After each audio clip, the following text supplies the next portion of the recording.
بسم اللہ الرحمن الرحیم۔ السلام علیکم۔ وضو کے بعد کی دعا۔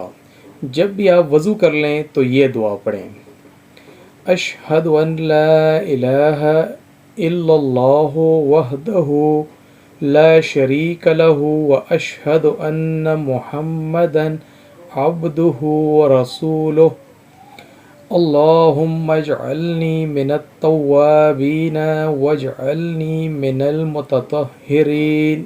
میں دل سے اقرار کرتا ہوں کہ اللہ کے سوا کوئی معبود نہیں، وہ اکیلا ہے، اس کا کوئی شریک نہیں، اور اقرار کرتا ہوں کہ بے شک محمد صلی اللہ علیہ وآلہ وسلم اللہ کے بندے اور اس کے رسول ہیں۔ اے اللہ، مجھے توبہ کرنے والوں میں سے بنا دے اور مجھے پاک و صاف لوگوں میں سے کر دیجئے۔ اللہ پاک ہمیں اس پر عمل کرنے کی توفیق عطا فرمائے، آمین۔ السلام علیکم ورحمۃ اللہ۔